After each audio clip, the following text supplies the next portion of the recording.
that the process that was undertaken, rather than helping to resolve an issue, perhaps made the experience more difficult. Now, that's what the complainer in this case has said, and rather than being defensive or saying we don't agree with all the details of that, I think it's right for the SNP now to reflect on how we make sure in future our processes are what people would expect them to be. For Patrick Grady's victim, though, he is now facing returning to work in London and his harasser on a daily basis again, with no support from colleagues or other MPs. It's been traumatic, and in the last year or two since making the complaint, it's felt like a living hell. It really has, and the process itself has been far more traumatic and difficult than the harassment itself.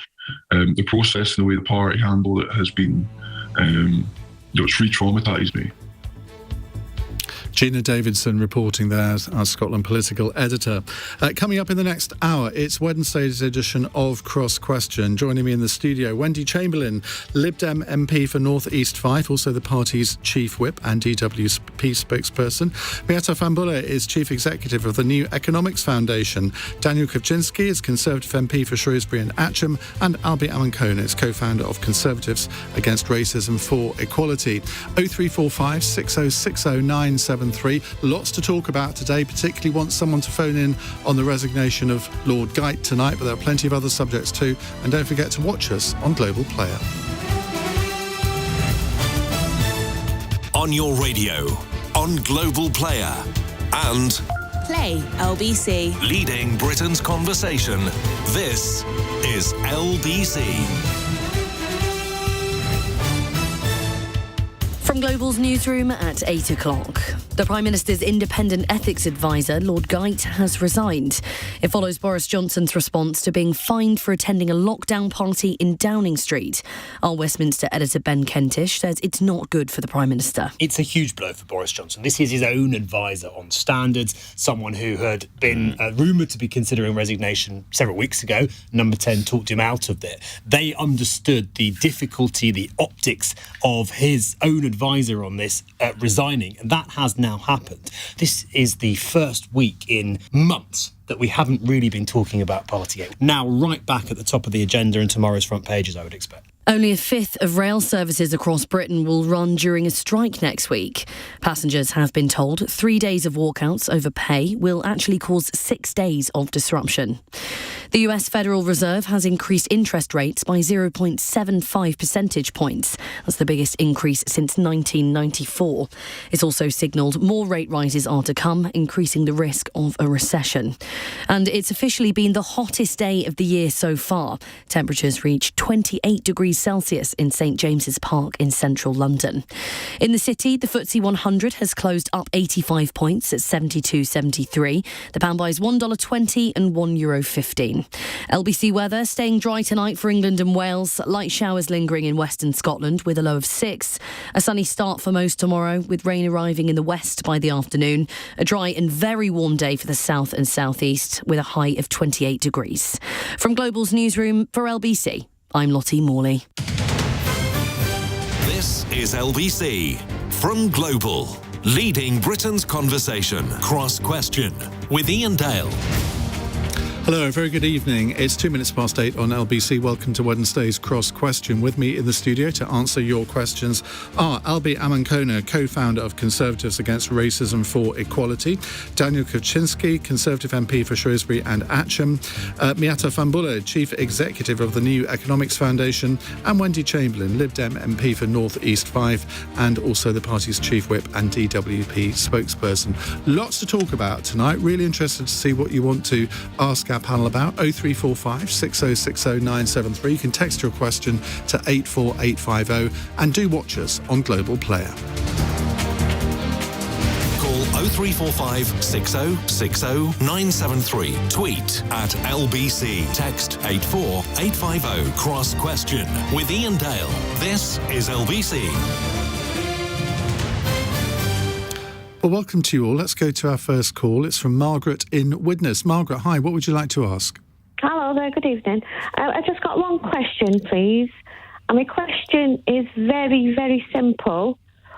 What Prime Minister would agree a deal with Rwanda without first of all considering the consequences of the ECHR law? Daniel Kawczynski, let's come to you first. Well, it was a big sigh. Yes, because last night when I heard that the European Court in Strasbourg had overturned or thwarted the will of the British people, the will of Parliament, and overturned basically the rulings of the High Court, the Court of Appeal, and the Supreme Court, I was very, very shocked and very worried. Did it do that, though? Because it hasn't said that this policy is wrong. It hasn't said that deportations can't happen. The cases were, I think, about 2 individual people. It wasn't on the general policy. Yes, but I think most maritime law is predicated on English law. Many financial centres around the world use English law.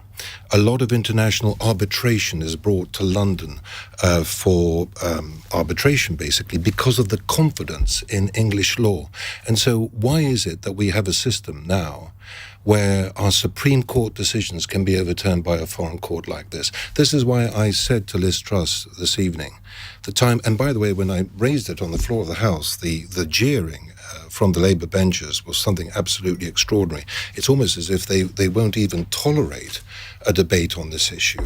But when you think that this convention was set up in the 1950s, surely now that we are outside of the European Union and free to do some of these things, surely now the time has come to have a British Bill of Rights rather than following this foreign court.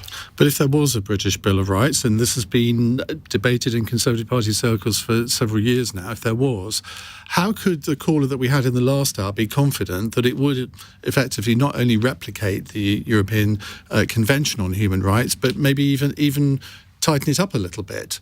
Because she was saying, well, I don't trust this government to do anything that they say. So Boris Johnson could look into a camera and say, well, this is actually going to be tougher than the European Convention on Human Rights, and she wouldn't believe him. Well, I would go back to what I said earlier, which is the fact that I think we ought to now have confidence in the Supreme Court. I think we are mature enough as a democracy to have a level of confidence in our own judicial process, in our judges, in their transparency and accountability, and in their ability to follow the rule of law. And if, I say, 3 courts in this country, the High Court, the Court of Appeal, and the Supreme Court, all give the green light for this flight to take off, it is really, really dangerous, I think. And I'm really fearful of the fact that we still live in the situation where this foreign court can overturn. And we should have a debate, and I'm glad you're raising this, because it should be the people themselves who decide, not Labour politicians or Conservative politicians. People themselves should decide. Now, out of the European Union, should we have a debate in this country as to what is the supremacy of law and who prescribes it? Are you comfortable, though, if we did leave the European Convention, are you comfortable that we would be joining Belarus and Russia as the only European countries not to be members of it? Well, there are countries that are members of it that have very poor human rights records, allegedly, such as Turkey. So being a member of this organisation isn't necessarily an attribute of having a clean bill of health. Wendy Chamberlain for the Lib Dems. Well, I wasn't in Parliament between 2017 and 2019 when Brexit was ongoing, but I think I've got yourself better. Very lucky. Well, I think I might have a better understanding of what the situation is here than Daniel, who was. Let's just be quite clear: the European Convention on Human Rights has nothing to do with the European Union, nothing at all. What I would say in response to well, he suggested it in the answer that he gave, because he said a foreign court. It's not about the European Court of Human Rights is as a result of the convention, and so all the countries who ascribe to the convention are part of it, so it's not a foreign court. That's what I would contest. To go back to Margaret's question, I do think that this has been a deeply cynical ploy by the government, wasting taxpayers' money. The Refugees Council is predicting that this policy will cost £1.4 billion. Tom Pursglove admitted that it was £12,000 for each person going out each way, and I think, just to be quite honest, Priti Patel well, everything that she has done to tackle small boats, which nobody in Parliament wants to see, has gone wrong. And this is just another example of the government wasting taxpayers' money during a cost of living crisis almost for a stunt. Can I just very briefly? The main, we keep saying to the Lib Dems and Labour, OK, if you don't like our policy, come up with an alternative. And so far, the only thing that we've heard from Sir Keir is, well, we would negotiate better with the French. Even when we were in the European Union and giving the French a lot of money, they were still not dealing with the situation. And as long as we have Schengen in the European Union, and this is the fault of the European Union, because the European Union have created Schengen, which means there are no controls on any of the borders. So the gentleman who came from Iraq has crossed 9 separate borders across our continent without a single check in the back of the line. But if we were still in the European Union, we could influence Schengen, but we've left, so we can't. But we weren't able to influence it when we were there, and we weren't in it, and we weren't able to influence the French either. They took our money, but they refused to deal with the problem. Miatta Fahnbulleh, the question. Let's remind ourselves of Margaret's question: why did Boris Johnson make a deal with Rwanda without considering the effects of the ECHR in advance? Because he came up with a half-baked policy that isn't thought through, that isn't workable, and I think is a stunt. I don't think this is aimed at trying to solve the problem. I think everyone agrees that there's a problem of crossings that is very dangerous and precarious, and that needs to stop. But most experts will tell you that the answer to that is to create more safe and legal routes. You create safe and legal routes, people would never choose to make that precarious journey. The government doesn't want to do that, but it does want to come up with a half-baked policy that, as you said, is ridiculously expensive, but also is actually immoral. And it completely negates our responsibilities that we signed up to under the Geneva Convention, that we all have a responsibility to deal with refugees. And we're in a world where we've got 26 million refugees. 86% of them, by the way, are in developing countries that don't have the resources or the funding or any of the riches that we do to accommodate that number. So there is, for me, a global responsibility that we, and yes, others in Europe have, and we should be taking that seriously and trying to find proper solutions, not playing politics and games with the lives of very vulnerable people who have gone and endured through the worst plights possible. Why do you think it is? We haven't got a Labour MP on the panel this evening, so you're the nearest that we've got. Oh, dear. Thank you very much. Why is it that Sir Kier Starmer's spokesman this afternoon could not say that they would reverse this policy if they got into government? I found that absolutely incredible. As did I. And I hope they come out and say that they would, because it's not a workable policy, but it's not a moral policy either. And I think all the values of the Labour Party would say that actually this is just not the way we do it. We think about, you come up with proper solutions that are based on values of compassion, solidarity and responsibility, and I don't think this is it. So do you think it's partly because they've calculated that a lot of the voters that they need to get back to win back red wall seats, for example, a lot of the voters in those seats might quite like this policy? Possibly. So the country's divided. The polling suggests that, about 40% of people quite like it, 45% of people don't like it. So perhaps they're sort of looking at a particular demographic. But, my view, and it's not just about the Labour Party, I think there's a responsibility of politicians, because I think there are many politicians on the Conservative benches that look at this policy and think it's disgusting and below and beneath them. And I think they're right. And I think we need politicians to say, yes, there's a problem. This is not the answer to it. Shirking our responsibility is not the answer to it. There are solutions there and we can find it. And I hope we have politicians from across the aisle that are as brave as our lawyers and our judges in saying, actually, this isn't right and there's a better way. Well, the judges in this country have said no problem. Well, they haven't ruled on the actual policy. They haven't ruled on the policy. We'll see what comes out. They said that it's perfectly okay for the flight to take off. That's true. That is true. Well, thank God for the lawyers. Albie, really interested to hear what you've got to say about this. So I've got a pretty nuanced opinion, I think, on this whole Rwanda policy in general. You're one of the few, then. My position's always been quite clear on this, that I accept the general principle that there should be some form of deterrent, whether or not it's this one, which I think is quite extreme, to stop people from coming across the channel and making that very dangerous journey in the first place. I accept that principle. But what needs, in my opinion, to go along with that principle are these safe and legal routes that Miatta is speaking about. we do need to have both policies in order to truly break the business model. Now, what could those safe and legal routes look like? We could have safe and legal routes which could operate from the countries of origin, which could operate from safe countries, be those Turkey, Lebanon, or closer to home like France. We really do need to work on this double-pronged approach to truly break the business model. So I can accept this policy and live unhappily with it, as long as there are the safe and legal routes that people are truly not enticed to make that treacherous journey across the channel, and that is what this policy is trying to stop. You slightly surprised me, because I thought that you would be totally against the Rwandan policy, just on principle, but you're not. I accept the principle that there needs to be a deterrent to stop people from making the trip. But this isn't a deterrent, is it? It is what the government are saying is a deterrent. I think it's yet to be determined whether or not that deterrent works. It was announced a couple of months ago now. I think the boat stopped for a couple of days and they resumed again. So I think we're going to have to wait and see to see if it actually is a deterrent, but I accept the principle that a deterrent should be in place to stop people. But it's only a deterrent if the government say anybody that comes over the channel in these dinghies will be sent to Rwanda. To send 500 a year is not really any form of deterrent, is it? Yes, precisely, and I can't predict the future. I am sceptical of how effective this policy will be. I think it's very expensive, but I accept the broad principle that alongside safe and legal routes, there should be a deterrent to stop people who don't perhaps meet the parameters with the safe and legal routes for making the journey across the channel illegally. We've got to find a way to stop that from happening, and I think it would still happen with safe and legal routes for people that got rejected from this. Just a quick follow-up from Eric in Enfield, who is on... Actually, no, let's do this after the break. Well, Margaret, thank you very much for your opening question. We'll come to Eric in just a moment. It's 8:15. LBC.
Leading Britain's conversation. Cross Question with Iain Dale. Tweet at LBC. 18 minutes past 8 on LBC. Wendy Chamberlain from the Lib Dems, Miatta Fahnbulleh from the New Economics Foundation, Daniel Kawczynski, Conservative MP for Shrewsbury and Atcham, and Albie Amankona from Conservatives Against Racism for Equality. They're here answering your questions. Lots and lots of questions on Rwanda. We're going to take another one in a moment, but I would like to spend maybe the second half of the programme on some different issues. I'm sure you can think of some. Lord Geidt's resignation might be one that you might want to ask about. 0345 6060 973. Or something completely unrelated to the news agenda. It's up to you. Eric's in Enfield. Hello, Eric. Good evening, panel. Good evening, guys. Hope you're all well. Hi. So, okay, well, I know the answer for this because I know a few of my friends are going back to the Tories, but I want to ask a question, quite a straightforward question. Is the Rwanda a political stunt to win back the Tory voters? A political stunt? Politicians doing stunts? I mean, surely not. The Lib Dems would never engage in that sort of thing, would they, Wendy? No, never. But no, I think I've already answered Eric's question. And yes, I'm fine, thanks, and hope you are too, in terms of it does feel like a very cynical stunt. It does almost feel like exactly the outcome the government wanted was last night's flight to not take off and nobody to be on it, because we saw, Priti Patel's performance in the House of Commons today. And as I've said already, if you look at all the things that have happened from a Home Office perspective, and obviously what they're doing in relation to Rwanda is just one thing. We had the debate yesterday in relation to passport backlog. I've effectively still got a caseworker working full-time in Ukraine. Everything the Home Office touches goes wrong. So this stunt might actually be the only thing that has potentially gone right for them. I'll come back to again. It's a waste of taxpayers' money. Do you genuinely believe that they've spent £500,000 chartering this massive Spanish 767 jet? Do you really believe that they've done this knowing full well that it would never take off, just as a political Well, I think it's stunt? interesting that, as Miatta rightly said, that they haven't actually had a ruling to say whether the Rwanda policy itself is legal or not. So I think it's quite interesting that they've chosen to move forward with the policy without having that sure legal footing. And that comes back to, again, the fact that this is a waste of taxpayers' money at a very time where, from a cost of living crisis, people could be doing with more money in their pockets, as opposed to trying to send people abroad in a policy that was a no-go from the start. Albie? Do I think this is a publicity stunt?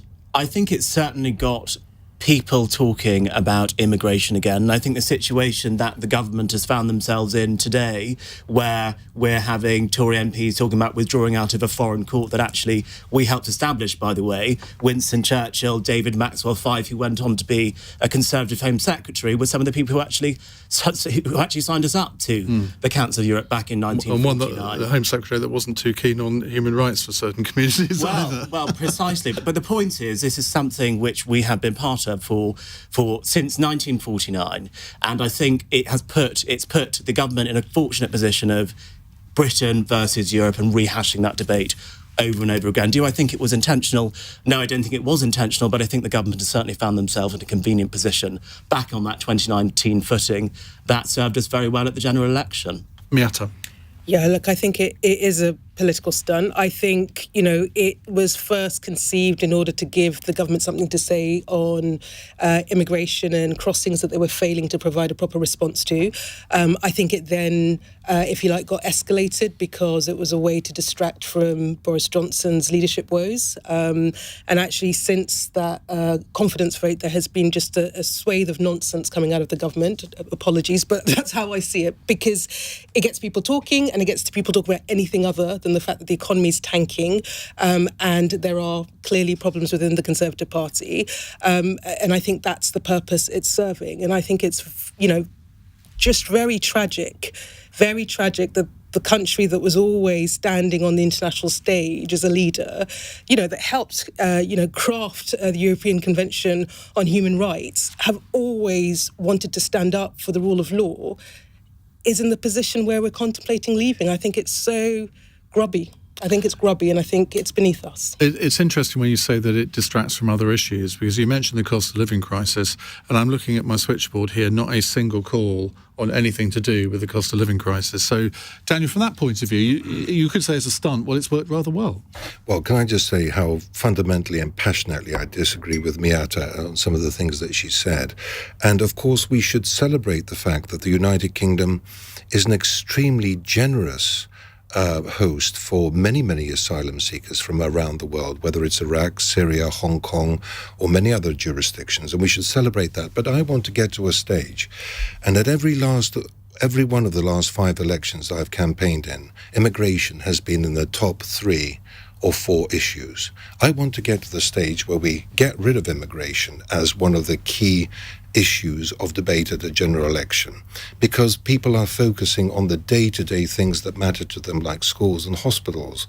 And the only way we will convince the electorate that this is not a really deficient issue in our society is if we demonstrate to them that we are generous to genuine asylum seekers, but we are tackling these ghastly criminal gangs who are operating off the coast of Dover, making huge amounts of money, which they then go on to use for other nefarious criminal activities.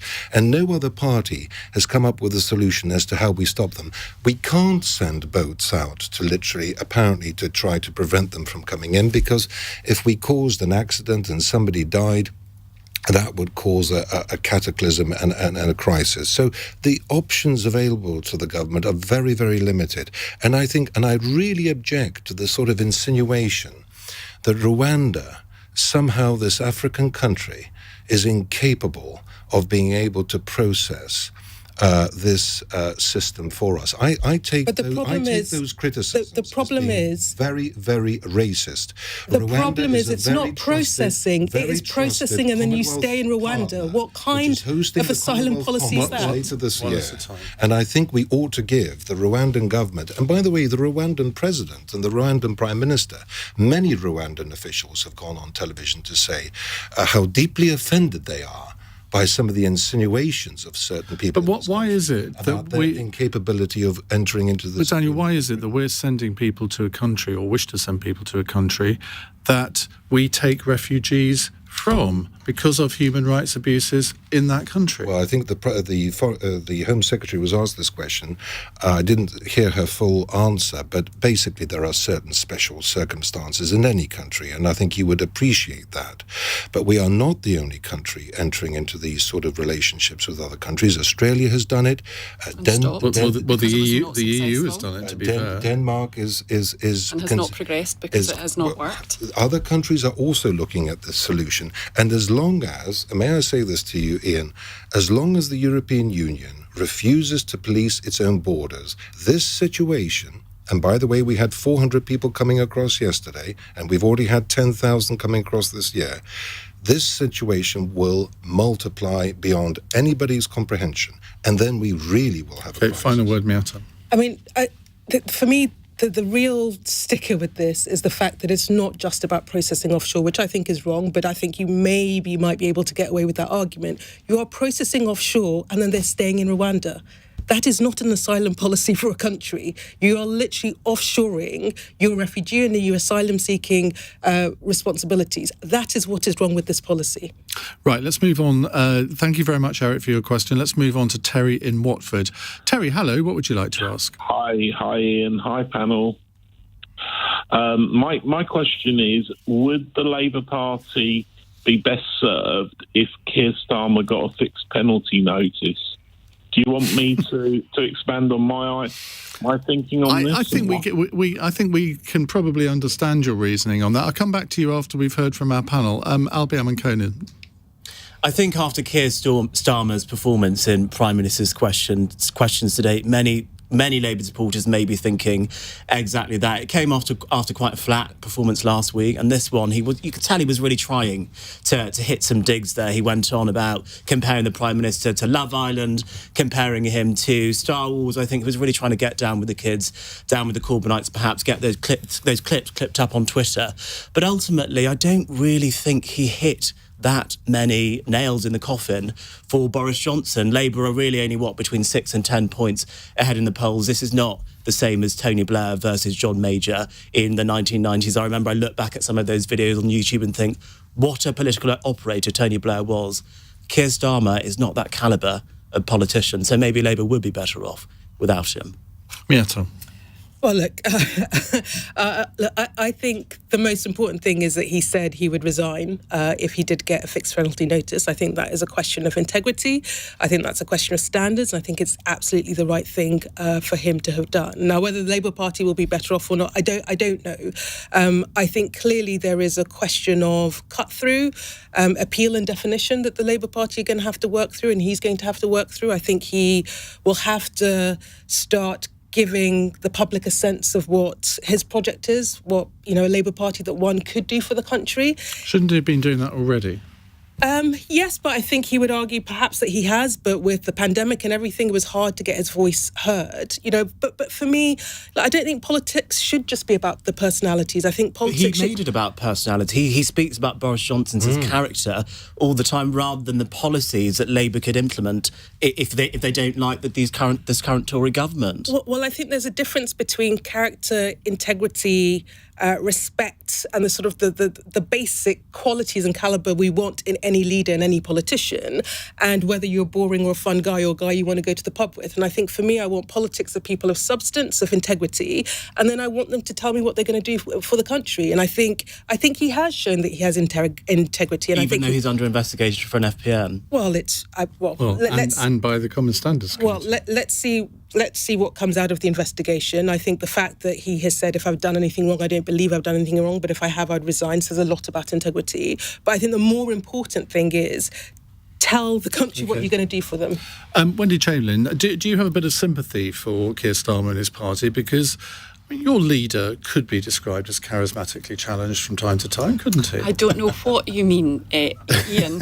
I think this is an interesting one. Obviously, Starmer has said, voters in North Shropshire, Cheshire and Amersham, and hopefully Tiverton Honiton next week are, I think when you compare it towards what we have in number 10 Downing Street and what we are seeing, potentially maybe people who have a degree of integrity, want to get on and get the job done, are what we're seeing. And Albie mentioned about polling, but the Labour Party have been outpolling the Conservatives for over 6 months now pretty consistently, and we've not seen a change in that. And arguably, I think again that's got more to do with Boris Johnson and number 10 than it potentially has about failings or otherwise of the Labour Party. Daniel. Well, I think he has some serious problems in the sense that today on the Labour opposition front bench, Wes Streeting and Lisa Nandy weren't present. And of course, both of them have apparently not only supported the RMT strike, rail strike, but they've also are considered the runners and riders in the leadership contest should Sir Keir withdraw.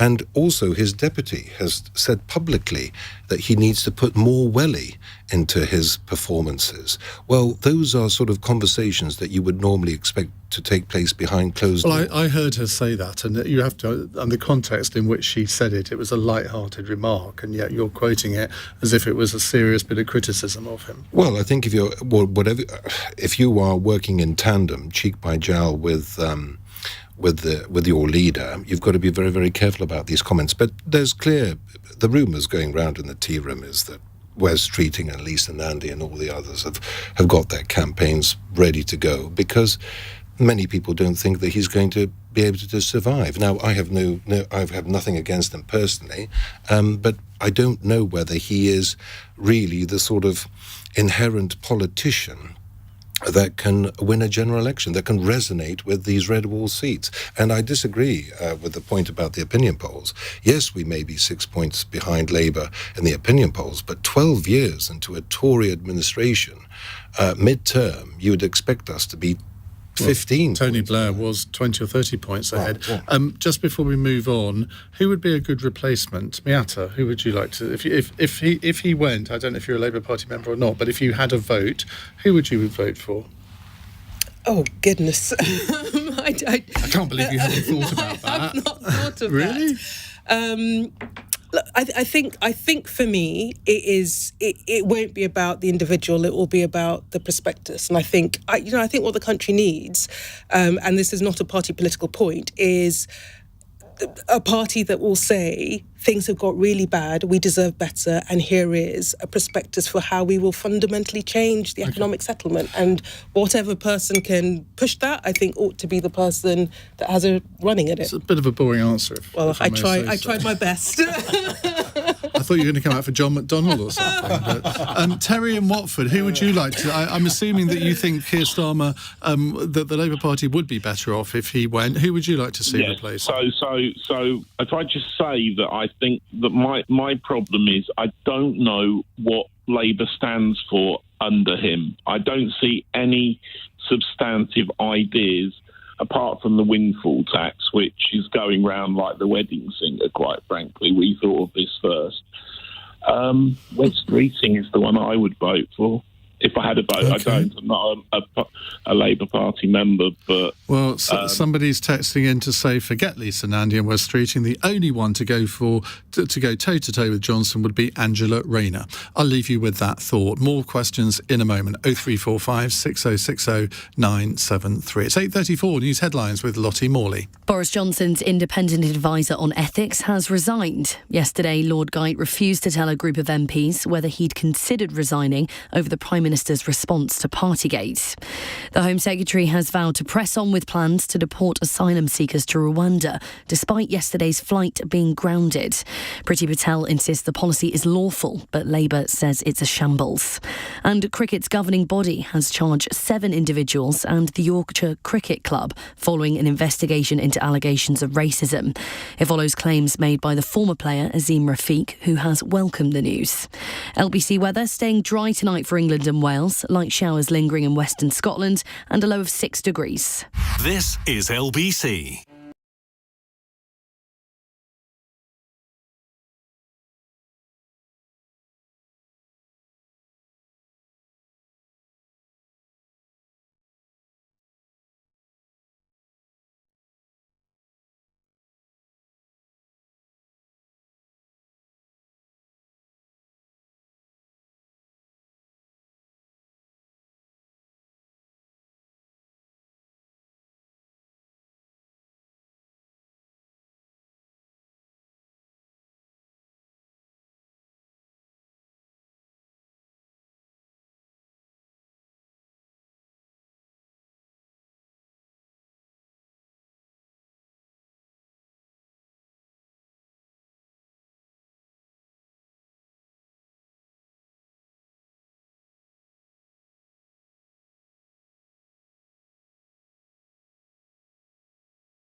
Cross Question with Iain Dale on LBC.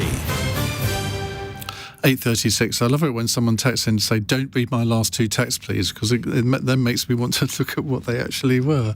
Right, we have Wendy Chamberlain, Lib Dem MP for North East Fife and the party's chief whip and DWP spokesperson. You got 3 jobs there. It's more than George Osborne. Miatta Fahnbulleh is chief executive of the New Economics Founder. What other jobs have you got then? I'm deputy leader of the Liberal Democrats in Scotland. That must be a challenging one. Daniel Kawczynski is Conservative MP for Shrewsbury and Atcham, and Albie Amankona is co-founder of Conservatives Against Racism for Equality. Naveed is in Glasgow. Hello, Naveed. Hi, Hi, good evening, everyone. My question is a very simple one. Why is Westminster afraid of Scotland voting for or against independence? You mean effectively, why is the government so reluctant to say, yes, there will be a referendum, I guess? That's the subtext, isn't it? Yes, pretty much, yes. Yeah. Well, as the only Scot on the panel tonight, I'm a quarter Scottish, yes. But I don't want to answer the question, so I'm going to hand it over to you, Wendy. Thank you very much, Iain. Look, I was elected in 2019 in North East Fife on a platform that now is not the time for a Scottish independence referendum, and I fail to see how after COVID pandemic and war in Ukraine and all the other things going on that it's the right time. And the fact of the matter is the Scottish public largely agree in that there is support for an independence referendum in the next 5 years, but not to Nicola Sturgeon's timetable as she laid out yesterday. And my thoughts are that actually the Scottish and UK governments have more similarities than they like to think they do, because it was interesting yesterday that Alison Johnson, the presiding officer in the Scottish Parliament, censured the Scottish government for making this announcement to the media before they made it in Parliament. And I think we've seen that happen in Westminster on quite a number of occasions. And, Nicola Sturgeon has also said that Scotland is a nation in waiting. Yeah, it's waiting for ambulances, it's waiting for NHS waiting lists, it's waiting for ferries. I really want the Scottish Government to focus on getting the job done, the devolved issues done, so that I can focus in Westminster on those reserved areas. But do you accept the principle that the SNP have won election after election? They nearly got a majority of seats in the Scottish Parliament this time. With the Greens, who are also pro-independence, they have a majority, a very small one. Surely just from a democratic point of view, they have won the argument that there should be another referendum. And what I'm saying is it's not to the timetable, because the Scottish legislature... Do you accept the principle that there should be one, do you? Well, I think we all accept that at some point in the future it is appropriate to ask that question again. In 2014 it was said it was once in a generation. I'm not quite convinced that 8 years matches No, but that. Things have changed. They will say, well, we didn't know that we were going to leave the European Union then. Scotland voted against doing that. And Nicola Sturgeon also said that she would look to seek another referendum at a time where polling for Scottish independence looked to be about 60%. So again, we've been talking about stunts already this evening. It does feel a little bit like a stunt to keep people on side, those people who previously voted for independence. And for me, who was part of the 55%, where is the case to bring me on side? Nicola said a few weeks ago that Scotland, and actually the Union was failing Scotland, Wales, Northern Ireland and England. That for me is an argument for reforming the UK, not for breaking away from it. Daniel. Well, I've represented a border constituency for the last 17 years. My constituency actually ends on the Welsh-English border. And of course, since Mr. Blair introduced the Parliament, the separate parliaments in Wales and Scotland, we've seen an increase of divergence between London and Cardiff and London and Edinburgh. And that really concerns me, because as a border seat, it's the border communities that really see and witness the ramifications of this pulling apart. And we saw that particularly during the pandemic. But I agree with my neighbour here on the panel. We had a referendum, and it was meant to be once in a generation. And the latest opinion polls almost give the yes vote, is it 51% or 52%? I can't remember. But it's a very, very small margin. Well, other referendums have been won by that margin, haven't they? Yes, but but we've just had one. And so what I'm saying is, if polling in Scotland was showing that 60 or 65% of the electorate were wanting to vote, it would be very, very difficult for a Westminster government just to ignore that. But because the polls are so tight, and because we've had a referendum relatively recently, I don't think Mrs. Sturgeon's demands are reasonable. Let's not forget about Quebec. That society tore itself apart. And you and I are old enough to remember how frequent was the referenda that took place in that province, and the sort of vilification and the tearing up of society as they went through all these referenda.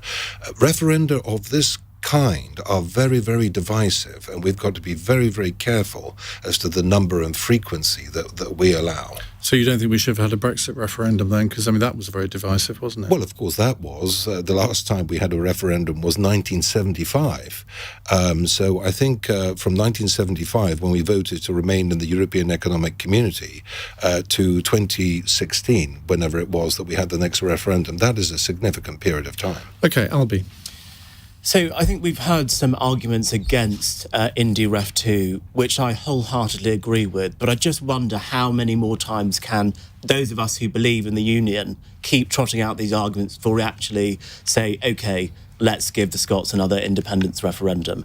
And I just wonder how long we can actually keep kicking that can down the road. And part of me thinks, well, if we do the referendum when the polling is still in the, remaining in the United Kingdom direction, maybe we could potentially double bluff and win that referendum. So whilst I don't want to see the United Kingdom break up, I just wonder how much longer we can keep on having this discussion from a unionist position and say, now isn't the time. Theresa May was saying that back in 2017. We're saying that now in 2022. What is it going to be, another 5 years? We're going to be having the same arguments. 10 years, we're going to be having the same arguments. We say once in a generation, so what are we saying in 30 years' time? We're going to be happy with having a referendum. I still think I could be sitting on this panel or other panels making the same arguments that you've just made, and someone else would be saying it's time to have a referendum. I think in 30 years' time there might be a different presenter presiding over it. But you never know. Yeah, and Albie, I suppose what you're doing there is you are assuming that the SNP government remains in power, that the SNP remains the largest party. 15 years on that they have been in government, and we are seeing what happens when a government stays in power too long, with a number of the domestic issues. They've just been re-elected. They were re-elected last year, but I do think that we are starting to see some of the real issues around education, around transport, etc., coming home to roost. OK, Miatta? So my husband is Scottish, so my family's Scottish, and so I've seen the debate shift since... Not only are you our Labour MP representative, you can be our SNP representative as well. I've seen the debate shift, and actually it's interesting seeing the increasing support for independence. And I think my view is that if we want to... if the surest way of breaking up the union is to say no. Is for Westminster to say no to the democratic will of the Scottish people. I actually think we need to have that Scottish independence referendum, but I think the unionist case should be based on a federal system, a really ambitious proposition about how we devolve power, genuine power, so that we can exist as one union, but with a powerful Scotland, a powerful Wales, and a far more democratic and powerful England. I think that's how you new to this. I think just saying not now, just will make people frustrated and will throw them into the arms of the SNP, where I actually think you could win. If you had on that ballot leave or a federal settlement, and a proper federal settlement, not one we talk about and then we don't do, I think we would win it. I think the unionists would win it. It's really interesting, because I think even though the no side won last time, it was despite the campaign rather than because of it, because it was a Project Fear campaign. And I totally agree with you. If you're going to counter the SNP's arguments, you can't just say that Scotland's going to fail economically. You've got to have a sunny uplands. What's the vision for the future of the union? And we didn't get that last time at all in 2014. Can I just make one point, Yeah. which is that how irresponsible it is of them to propose another referendum when they have not come up with a credible solution as to what currency they're going to use. You talked about the economy. We're going through a cost of living crisis at the moment. We're spending £70 billion a year on debt interest. We're in a very difficult, tight economic situation, and yet they still haven't come up with a credible solution as to what currency they're going to use. We are not going to allow them to use the pound sterling. That was made absolutely clear. So what's the solution? Why can't they give us... Bring back the groat, I say. Just a thought. Right, we'll move on. Naveen, thank you very much indeed for that. We'll move on to another subject in just a moment. Al, the texter, who said, please don't read out my text, he's now sent a proper one saying, Kier Starmer is brilliant. He will make a great PM. We need impotence. I don't think he means impotence, does he?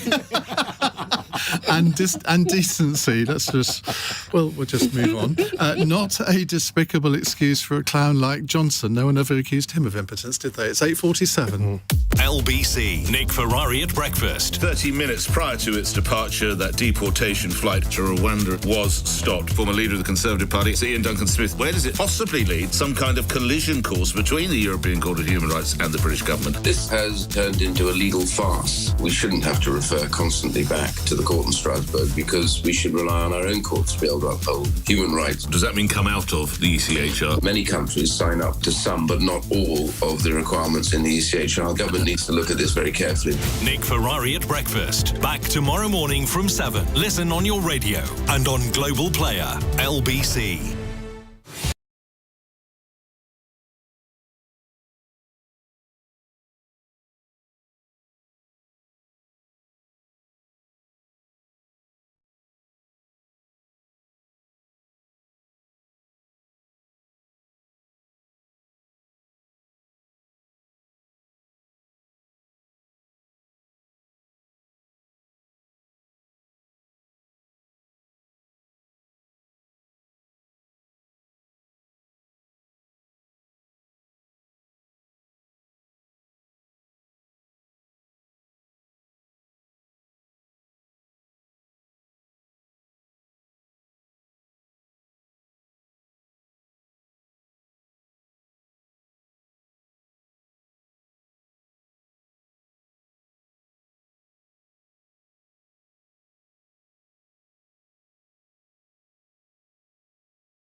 Cross Question with Iain Dale on LBC. Call 0345 6060 973.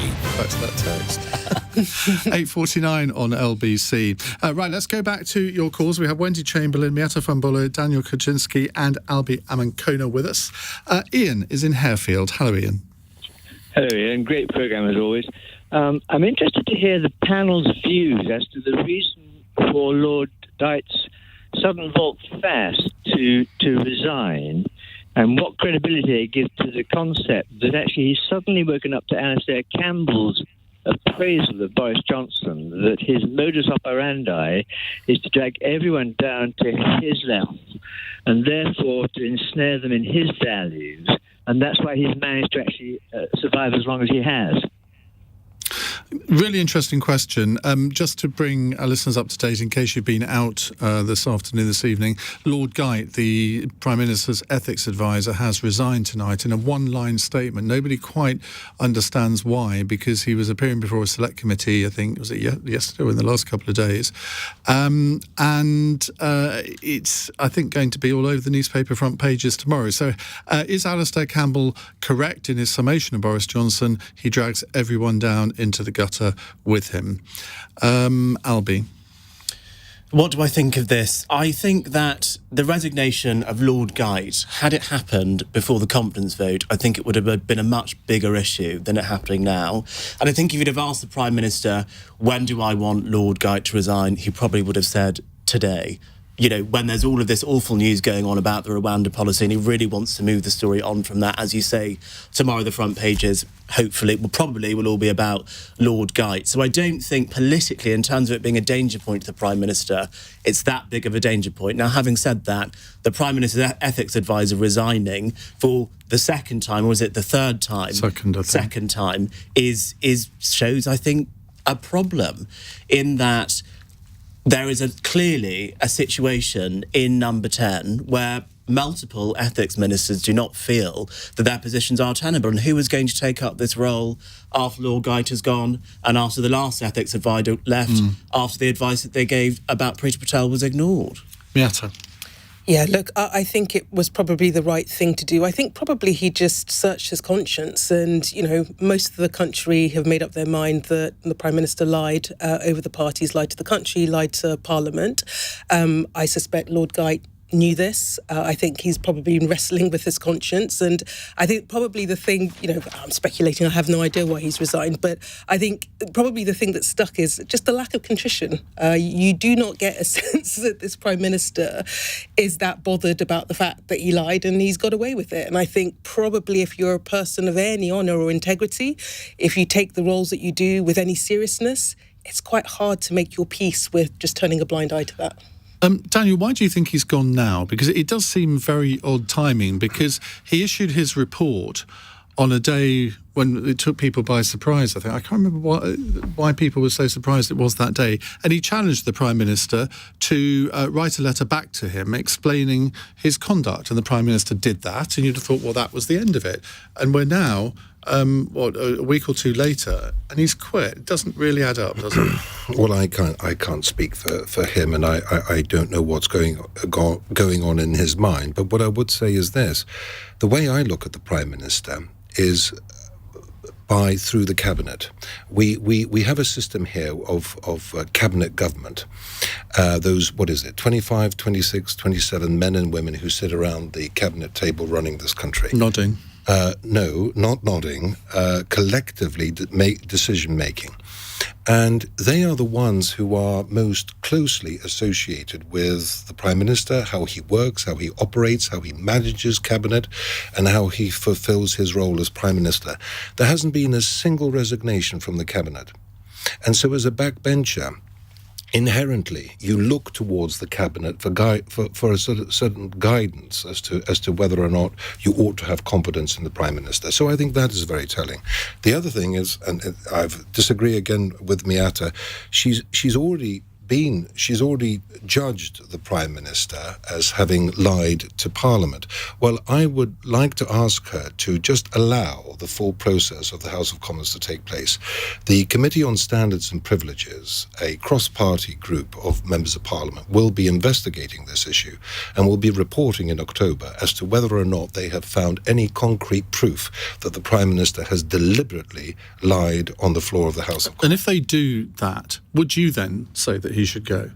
Well, you're speculating here, and no politician really likes to answer a speculative question. No, but you're among friends. Nobody's listening. So. Of course. If that was to happen, then clearly I would have to have very serious discussions with my association, and we would have to make a decision. But I do object. But they would be looking to you for leadership. No, because I think associations themselves are highly polarised. There was an opinion poll which said that 53% of Conservative Party activists were in favour of the Prime Minister, 35% were against, and the others were undecided. If I had £1 for every time I had read a lie about a politician written by a journalist, I would have been able to retire to the Bahamas. The very thought. Wendy Chamberlain. So I think the tipping point was yesterday's Select Committee appearance, where what was quite obvious was that Lord Geidt basically admitted that he does not give the Prime Minister ethics advice, because if he were to give the Prime Minister advice and the Prime Minister disagreed with it, then the whole house of cards, in terms of how that process works, would come tumbling Which down. is an extraordinary thing to say. An absolutely extraordinary thing to say. So what I believe has happened, or what I think has happened, my own summation is that he has obviously reviewed what happened yesterday, reflected on it, and realised that his position is no longer tenable. Okay. Iain, thank you for that. Just time to fit one more question in from Kieran in Cork. Hello, Kieran. Hi, Iain. How are you? Very well, thank you. Thank you. Can a democracy function without agreement on fundamental fact or truth, or even what a lie is? That's a very deep question. So is it possible for a democracy to function when there is no objective agreement on what is truth? Wendy? Well, I think the last question from Iain there brings this all to light, doesn't it? The fact that Daniel's defence for continuing to defend the indefensible in terms of the Prime Minister's conduct is the fact that there now needs to be another investigation to establish whether the Prime Minister was not truthful in the House. And yes, I think it is very difficult. As I said, I was elected in 2019. I firmly believe the vast majority of MPs who come to Parliament do so because they want to make a difference. And there is no doubt that what we have seen from this government and this Prime Minister in the last few months, it denigrates us all. And as a result, it denigrates democracy. Daniel. Well, I think it plays into the general malaise that we have in this country with regards to politics and the cynicism that exists towards politicians, which is, something that saddens me greatly as somebody who's been a politician for the last 17 years, as somebody who sees the tremendous work that goes on in the House of Commons. But what I would say is politics is all about ideology, perspectives, perceptions, very strongly held perceptions. So of course there's going to be a clash of what we perceive to be the truth or the way forward in many political debates, and I value that. I value that because I'm the only Conservative member of Parliament who was born in a communist country where we were only allowed one perspective, and if you didn't follow that perspective, you would disappear.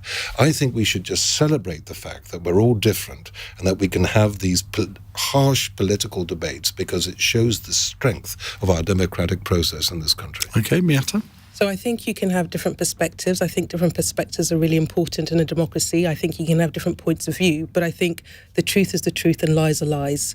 And I think we're at a very dangerous point where we see a lie and we don't call it a lie. I think it does denigrate our politics. I think it erodes standards. And, there's a reason why our entire democracy is based on the idea of honour, right? Right honourable gentleman is there, and there is a code of conduct that is being eroded at the moment, and I think it's really tragic, I think it's really sad, and I think it's really corrosive for our politics. And politicians, you know when a lie is a lie, you know it, and the fact that you're defending it, I think is really sad. Albie. I do really think we need to get back to a point in politics where we are led by the evidence, whether or not that is with what is yet to come in the Privileges Committee, whether or not that is the ongoing trans debate where no one seems to want to talk about it in a reasonable way. Both sides are getting very angry, whether it's the environment, whether it's anything. We've got to get back to a place where policy is led by the evidence and by the facts and by experts who know what they're talking about, helping politicians and policymakers come up with the best policies to help all of us and all of our listeners and viewers. Kieran, thank you very much for that. Final text question from Jim in Chippenham. Lord Geidt doesn't fancy it. Who should be the next ethics advisor? No serious answers, please. Shall I kick you off with a couple of suggestions while you're frantically trying to think of an answer here? I've got one. I was going to Wendy, Wendy, go go with on. you. No, I know you're joking. Wendy. I was just going to say Paddington, clearly. He's been sort of put forward in the last few weeks as clearly the holder of British values all the way from Peru. So I think he would be perfect. And if nothing else, he could glue the Prime Minister up with marmalade if required. Indeed. Daniel. Well, perhaps your good self. No, I've already been taken. But I have brought you together. That's nice. You can agree on something. Well, there you are. Thank you for that. What an awful job that would be. I think I'll stick with the current one. Thank you. Albie. Maybe someone like Anne Robinson. I think it would need to be someone that Boris Johnson was a bit scared of, and everyone's scared of Anne Robinson. That is very, very true. Thank you very much to all of you. Wendy Chamberlain, Miatta Fahnbulleh, Daniel Kawczynski, Albie Amankona. Don't forget, if you miss an episode of Cross Question, can't think why you would, but you can catch up on the Cross Question podcast every evening and also catch up on Global Player. In a moment, we're going to turn our attention to strikes. How is the rail strike going to affect you next week? If it's effectively going to last for all of the week, how do you think it's going to affect you? How's it going to affect your business? And do you think we've got to the point where we need to consider restricting strike action in some sectors, maybe including railways? It's 9:01. On your radio, on Global Player, and Play LBC. leading Britain's conversation. This is LBC. From Global's newsroom at 9 o'clock. The Prime Minister's independent ethics advisor, Lord Geidt, has resigned. It follows Boris Johnson's response to being fined for attending a lockdown party in Downing Street. Our political correspondent, Ollie Barrett, says Lord Geidt had said he wasn't going to resign. The timing is particularly interesting, not least because on Tuesday, just yesterday, Lord Geidt was being questioned by MPs. He was talking to a committee of MPs in Westminster looking into standards in public life, and